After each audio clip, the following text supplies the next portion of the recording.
नमस्कार सभी को। पिछली क्लास में हमने संज्ञा और संज्ञा के जो भेद हैं उन सब पर विस्तार पूर्वक चर्चा की थी। आज की क्लास में जैसा कि आप देख रहे हैं कि संज्ञा को प्रभावित करने वाले कारक और संज्ञा को प्रभावित करने वाले जो कारक हैं उनमें लिंग, वचन और कारक ये शामिल है। और यहाँ से एग्जामिनर है कई बार प्रश्न कर लेता है। पिछली परीक्षाओं के अगर आप पेपर देखोगे उठा करके तो ये प्रश्न आपको बार बार मिलेगा और प्रश्न ये ठीक ऐसे का ऐसे छपता है। जैसे ये देखिए, और संज्ञा को प्रभावित करने वाला कारक नहीं है। ये देखिए आप, संज्ञा को प्रभावित करने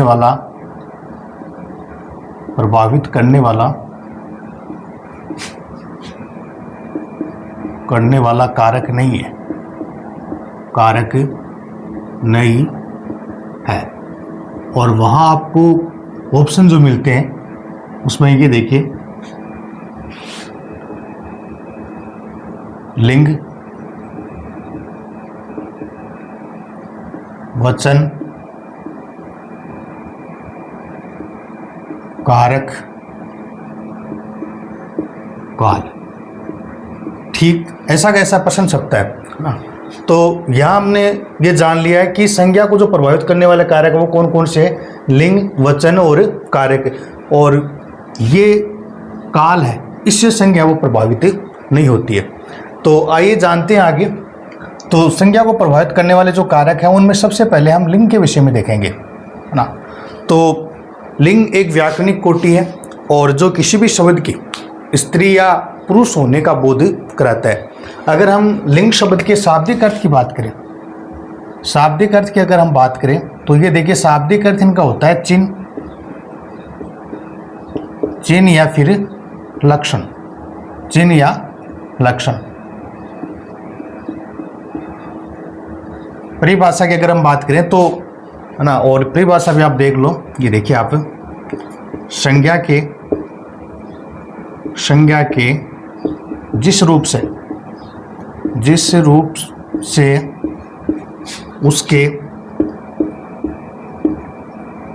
उसके स्त्री जाति या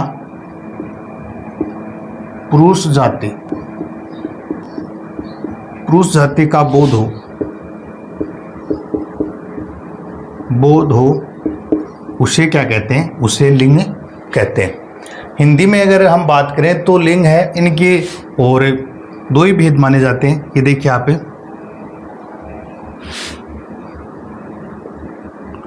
पुल्लिंग और स्त्रीलिंग।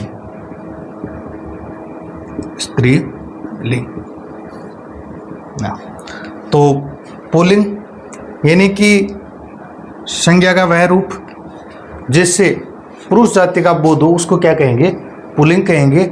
और संज्ञा के जिस रूप से स्त्री जाति का बोध हो उसको क्या कहेंगे, स्त्रीलिंग। अगर हम संस्कृत की बात करें तो संस्कृत है उसमें संस्कृत है उसमें लिंग के 3 भेद माने गए। ये देखिए आप, और वहाँ पर जो तीसरा जो भेद है पुल्लिंग, स्त्रीलिंग और नपुंसक लिंग। देखिए आप ना, तो इनका अपने हिंदी से कोई मतलब नहीं है। तो आप ये ध्यान में रखिए कि लिंग है वो 2 ही प्रकार के होते हैं, पुल्लिंग और स्त्रीलिंग। और संस्कृत की अगर बात करें तो ये नपुंसक लिंग है, ये संस्कृत में पाया जाता है, हिंदी में नहीं होता है। अब हम सबसे पहले एक बार उन शब्दों को देखेंगे जो सदैव या तो पुल्लिंग में प्रयुक्त होते हैं या फिर स्त्रीलिंग में प्रयुक्त होते हैं। इससे आगे हम देखेंगे कि शब्दों का एक ऐसा जाल जो प्राय या तो पुल्लिंग में या फिर स्त्रीलिंग में पाए जाते हैं। तो ये देखिए आप, जैसे अगर हम बात करें कि सदैव स्त्रीलिंग में प्रयुक्त होने वाले शब्द, सदैव स्त्रीलिंग में प्रयुक्त होने वाले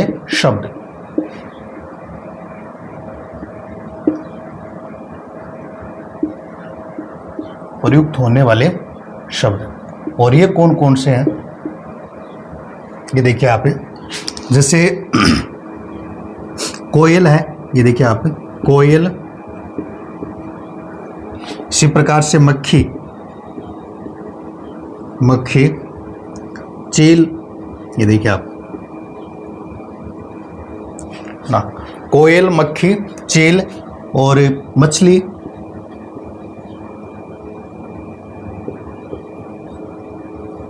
छिपकली,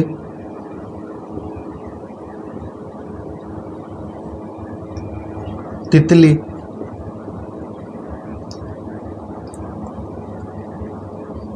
तितली, ये ऐसे शब्द हैं जो है ना स्त्रीलिंग में ही प्रयुक्त होते हैं। और इनमें हमने देखा कोयल है, बहुत सी बार परीक्षाओं में यहाँ से प्रश्न किया जाता है। तो ये काफ़ी महत्वपूर्ण शब्द हैं, इनको आप ध्यान में रखना कि कोयल है, मक्खी, चील, मछली, छिपकली और तितली, ये किस प्रकार के शब्द हैं, सदैव स्त्रीलिंग में प्रयुक्त होने वाले शब्द हैं। अगर इनका और पुल्लिंग पूछा जाए ना, ये भी आपको ध्यान में रखना होगा। कई बार है ना एग्जामिनर आपको भ्रमित करने के लिए और इस तरह के प्रश्न वो कर लेते हैं कि जैसे अपन देखें कि मछली का पुल्लिंग क्या होगा, मछली का पुल्लिंग, तो ये देखिए आप मछली ना, इनका पुल्लिंग है वो मछला तो होगा नहीं। तो ऐसे जो शब्द होते हैं ना जो सदैव स्त्रीलिंग में ही प्रयुक्त होते हैं, उनका पुल्लिंग बनाने के लिए ना, या फिर ऐसे जो शब्द हैं जो और पुल्लिंग में ही प्रयुक्त होते हैं उनका स्त्रीलिंग बनाने के लिए ना, तो वहाँ पर नर और मादा शब्द का प्रयोग किया जाता है। तो यहाँ मछली को अगर हम पुल्लिंग बनाएंगे तो ये देखिए नर मछली, नर मछली, ये इनका पुल्लिंग हो गया। अगर हम बात करें पुल्लिंग शब्द, अब हम उन शब्दों को और देखेंगे जो सदैव पुल्लिंग में ही प्रयुक्त होते हैं। और इनमें देखिए आप, ये देखिए जैसे भेड़िया है, भेड़िया, गडरिया, गेंडा, ये ऐसे शब्द हैं जो हमेशा पुल्लिंग में ही प्रयुक्त होते हैं। इनके अतिरिक्त ये देखिए आप, खरगोश है, बिच्छू, उल्लू, मच्छर, मगरमच्छ,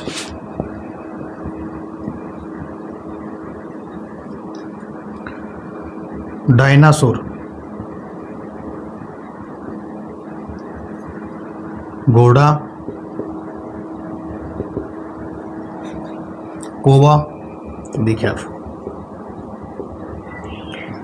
ये ऐसे शब्द हैं जो और सदैव ही पुल्लिंग में प्रयुक्त होते हैं। तो इन शब्दों को हमें ध्यान में रखना होगा ताकि और हमारा जो प्रश्न है वो गलत है ना रहे, क्योंकि एग्जामिनर बहुत सी बार यहाँ से प्रश्न कर लेता है ना कि खरगोश शब्द है ये और पुल्लिंग है या फिर स्त्रीलिंग, तो ये आपको ध्यान में रखना होगा।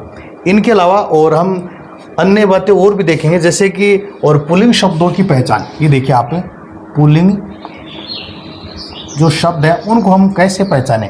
इस यहाँ पर हम अपने पास एक और शब्दों का एक जाल रहेगा जिनके माध्यम से हम जान पाएंगे कि ये जो अमुक शब्द हैं वो और पुल्लिंग में ही प्रयुक्त होते हैं। जैसे आप ये देखिए, और अगर हम बात करें पुल्लिंग शब्द, देखिए आप, तो देशों के जो नाम है, देशों के नाम,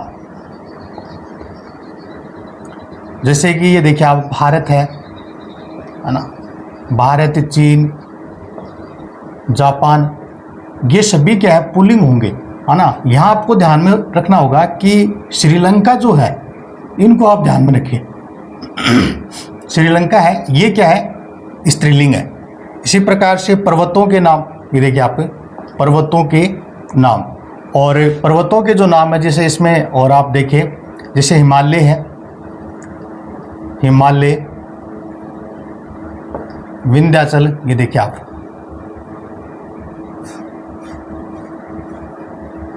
विंध्याचल, उद्याचल, उद्याचल, तो ये सभी क्या है पुल्लिंग होंगे। इसी प्रकार से और अगर हम बात करें तो हिंदी महीनों के नाम, ये देखिए आप, हिंदी महीनों के नाम,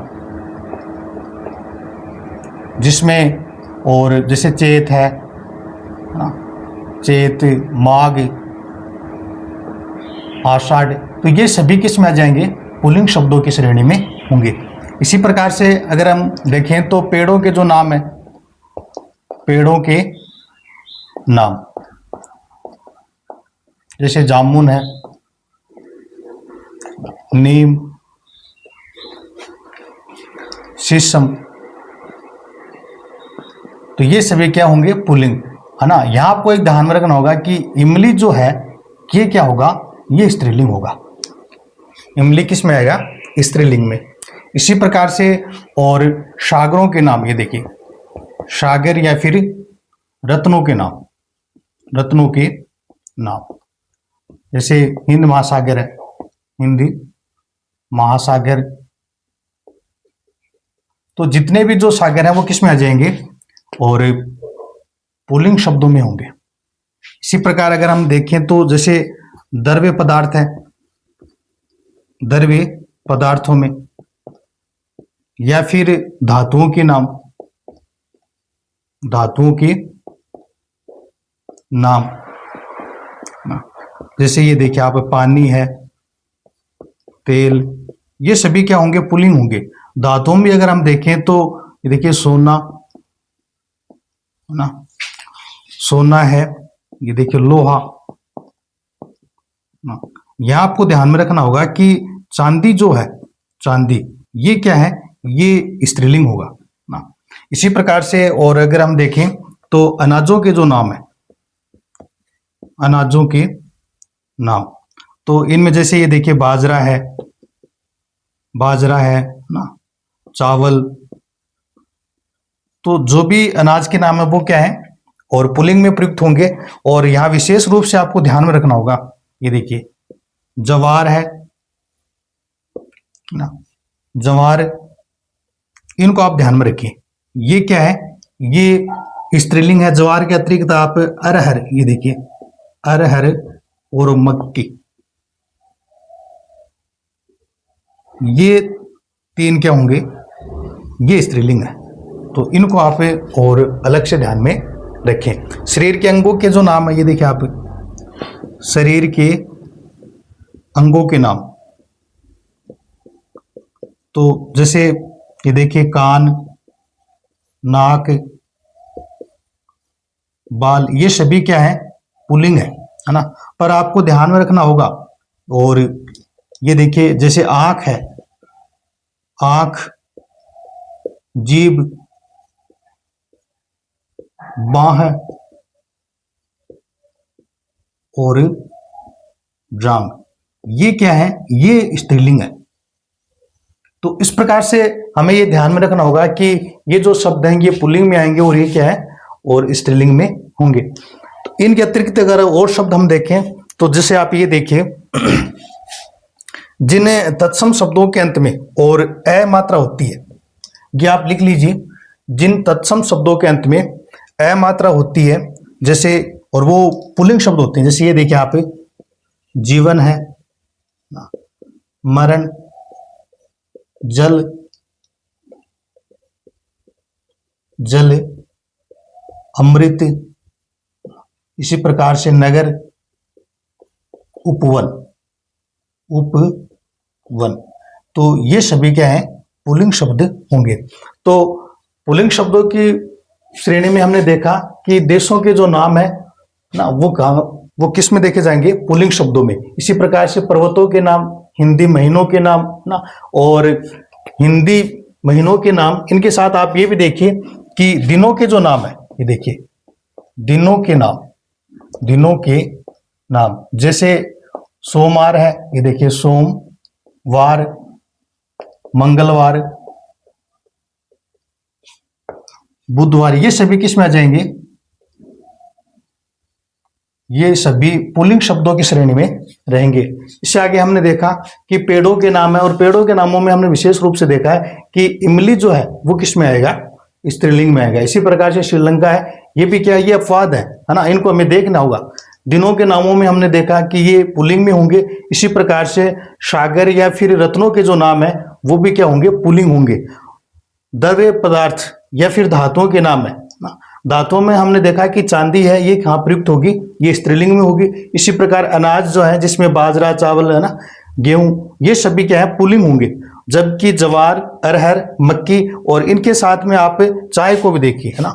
चाय जो शब्द है ये भी क्या है, ये भी स्त्रीलिंग है। तो जिन शब्दों को अंडरलाइन किया गया है यहाँ पर, है ना, ये अपवाद है, ये और क्या होंगे, ये स्त्रीलिंग है। इसी प्रकार से शरीर के अंगों की हमने बात की, जिसमें कान, नाक, बाल ये सभी क्या है, पुल्लिंग में होंगे, जबकि आंख, जीभ, बाह और जांघ ये क्या है, ये स्त्रीलिंग है। अंत में हमने देखा कि और ऐसे तत्सम शब्द जिनके अंत में आ मात्रा का योग है, जिनके अंत में ए मात्रा का योग है, तो वो क्या होंगे, वो भी और पुल्लिंग शब्द होंगे। जिसमें हमने देखा कि जल है, अमृत है, नगर है ना, उपवन है, जीवन, मरण, ये सभी क्या है, और पुल्लिंग शब्द होंगे। अब आइए हम देखते हैं स्त्रीलिंग शब्द, है ना। तो एक बार इनको हटा, अब हम और जो स्त्रीलिंग जो शब्द है उनको देखेंगे। और ये देखिए आप, स्त्रीलिंग शब्द,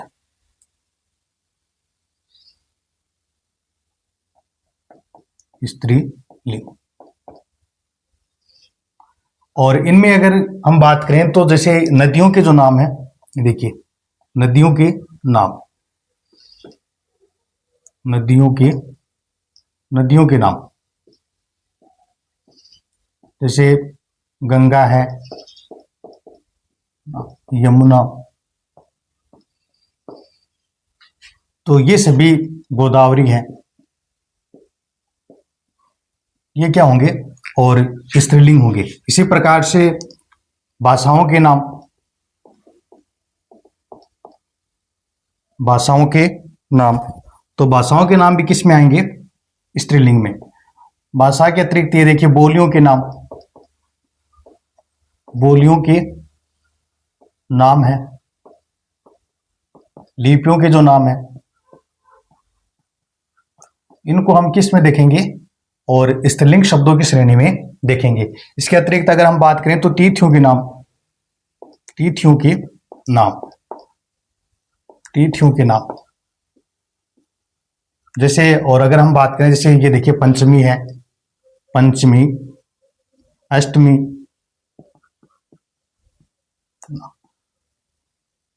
नवमी, तो ये सभी किस में आ जाएंगे, स्त्रीलिंग शब्दों की श्रेणी में हम इनको देखेंगे। तो हमने देखा कि नदियों के जो नाम है ना, इनके अलावा भाषाओं के नाम, चाहे वो हिंदी हो, संस्कृत हो, ये सभी किस में देखे जाएंगे, और स्त्रीलिंग शब्दों की श्रेणी में होंगे। बोलियों के जो नाम है, लिपियों के जो नाम है, तिथियों के जो नाम है, ये सभी किस में आएंगे, स्त्रीलिंग शब्दों में होंगे। इसके अतिरिक्त और अगर हम बात करें तो जिन तत्सम शब्दों के अंत में, ये देखिए आप, तत्सम शब्दों के अंत में, तत्सम शब्दों के अंत में अगर आ प्रत्यय का योग है, आ मात्रा का या फिर प्रत्यय का योग है ना, मात्रा या फिर प्रत्यय, तो वहां पर भी कौन से शब्द होंगे, स्त्रीलिंग शब्द होंगे। जैसे आप ये देखिए, जैसे परीक्षा है, परीक्षा, कृपा, दया है, इसी प्रकार से महिमा है, तो ये शब्द किस में देखा जाएगा, स्त्रीलिंग शब्दों में देखे जाएंगे।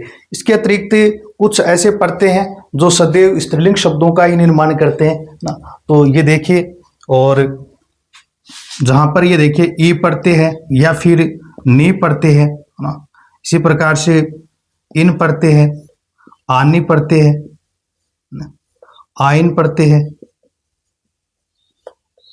और ये देखिए वत्ती है, मत्ती, ये जो प्रत्यय हैं ये सदैव ही और स्त्रीलिंग शब्दों का निर्माण करते हैं।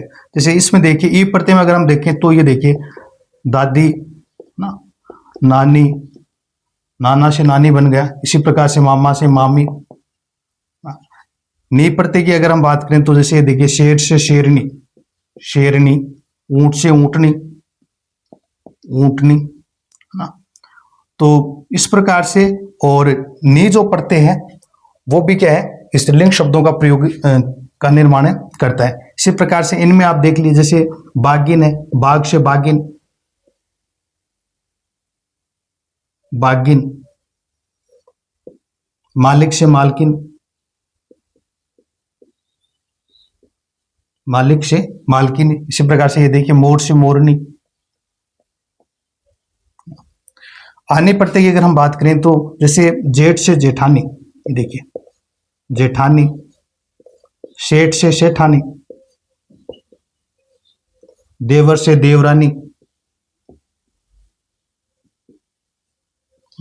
फिर आयन प्रत्यय की अगर हम बात करें तो जैसे ये देखिए आप ठाकुर से ठाकुराइन, ठकुराइन, इसी प्रकार से चौधर से चौधराइन।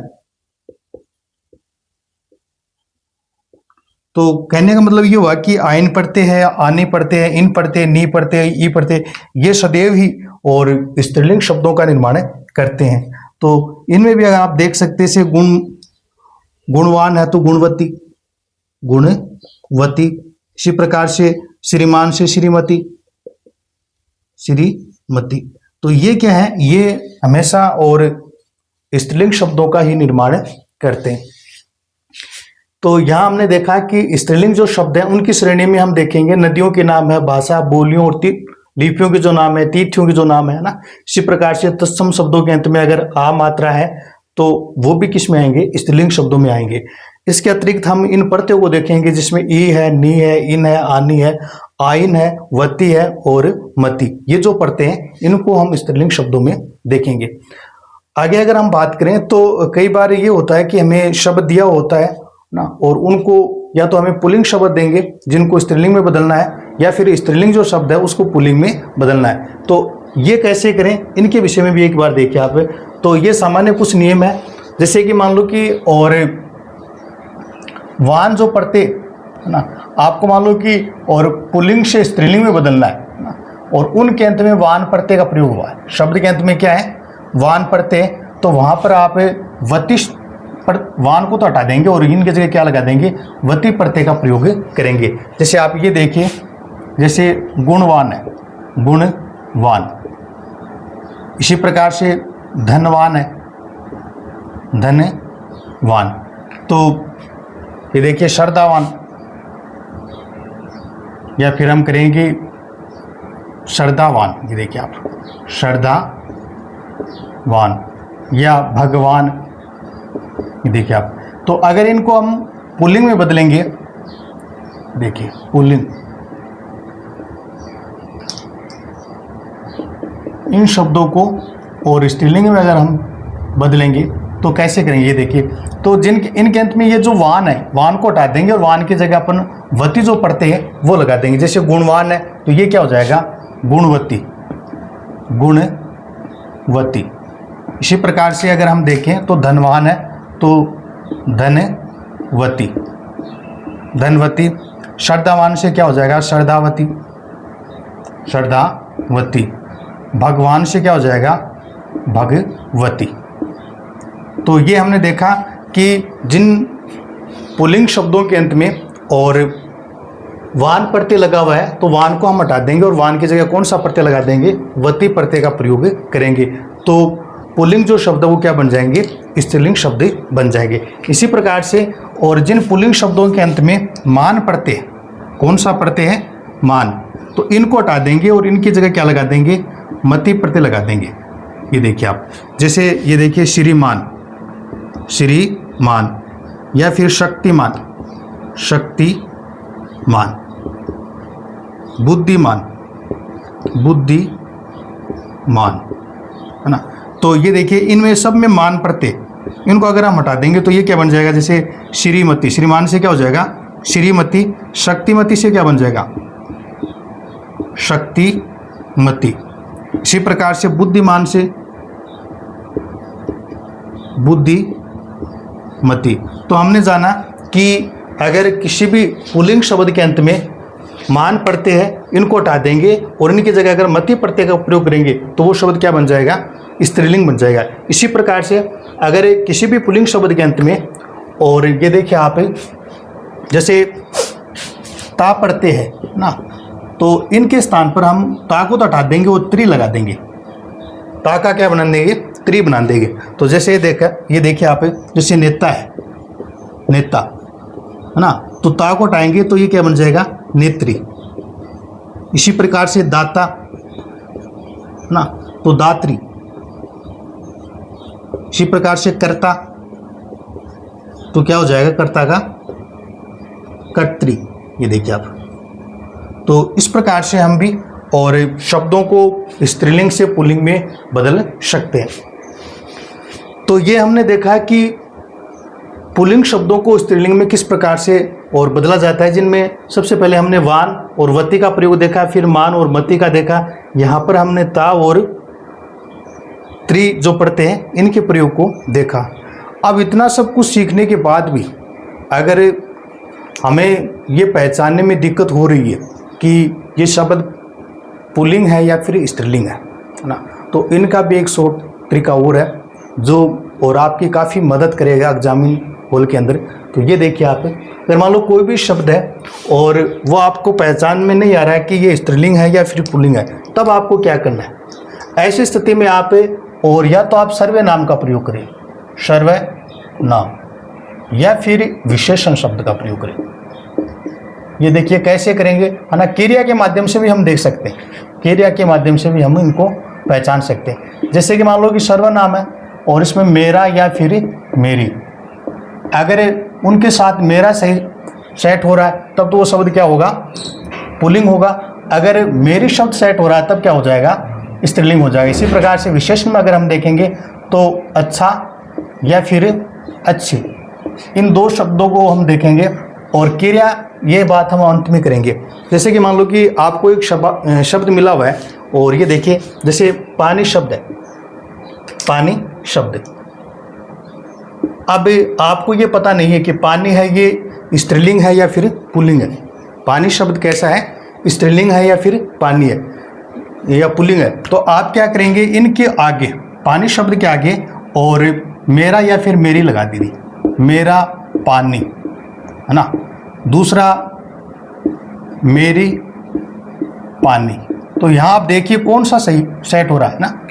तो मेरी पानी तो कोई शब्द नहीं होता है ना, तो ये देखिए ये, है ना। तो यहाँ से ये और एकदम से क्लियर हो गया कि ये शब्द क्या है, पानी शब्द क्या है, पुल्लिंग होगा। इसी प्रकार से जैसे मान लो कि अपन विशेषण लगा करके देखेंगे तो ये देखिए अच्छा पानी या फिर अच्छी पानी, अच्छी पानी। तो यहाँ हम देख रहे हैं कि अच्छी जो विशेषण है ये पानी के साथ सही तरीके से नहीं बैठ रहा है ना, तो यहाँ पर अच्छा ही बैठ रहा है, तो इसलिए ये क्या हो जाएगा? पुल्लिंग शब्द। इसी प्रकार से अगर हम क्रिया में देखें, मान लो कि आप ये विशेषण और सर्वनाम वाला नियम भी आप भूल गए हैं, ऐसी स्थिति में आप और क्रिया का प्रयोग कर सकते हैं। जैसे और आप ये लिखिए रंगीन और आया, या फिर रंगीन आई, और जो भी शब्द दे रखा है वो आप यहाँ बीच में रख दीजिए। जैसे अगर हम बात करें कि एक शब्द आपके पास है और ये शब्द आ गया और तितली शब्द है, तितली। अब इनको हमें देखना है ना कि ये पुल्लिंग है या फिर स्त्रीलिंग है। तो यहाँ आप लिख दीजिए, जैसे यहाँ लिखेंगे तितली, तितली, है ना। तो रंगीन तितली आया, तो ये देखो सही नहीं बैठ रहा है ना। तो ये वाक्य पढ़ने से आपको पता चल जाएगा। यहाँ देखिए आप, तितली, रंगीन तितली आई, तो ये यहाँ से स्पष्ट हो गया कि और तितली शब्द क्या है? स्त्रीलिंग है। इसी प्रकार से आप और इनकी जगह अन्य शब्द रख के देख लो। जैसे इनकी जगह हम तोता लिखेंगे, ये देखिए तोता, रंगीन तोता आया, यहाँ और रख दीजिए एक बार। ये देखिए इन दोनों में देखिए कौन सा सही बैठ रहा है, रंगीन तोता आया या फिर रंगीन तोता आई। तो आप देख रहे हैं कि ये देखिए रंगीन तोता आया, तो इसलिए ये एकदम सही सेट हो रहा है ना। तो ये तोता क्या हो जाएगा? पुल्लिंग हो जाएगा। तो इस प्रकार से और हम और सभी प्रकार से शब्द को देख करके परख करके अपना जो प्रश्न है वो निकाल सकते हैं। इन सभी बातों को याद रखने का जो एकमात्र जो तरीका है वो क्लास का अभ्यास कीजिए। अभ्यास है वो ही आपको इन चीज़ों में पारंगत कर सकता है।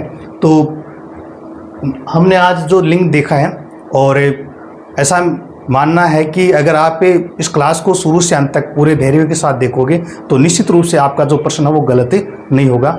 आज की इस क्लास में इतना ही, मिलते हैं नेक्स्ट क्लास में, तब तक के लिए आप सभी को धन्यवाद।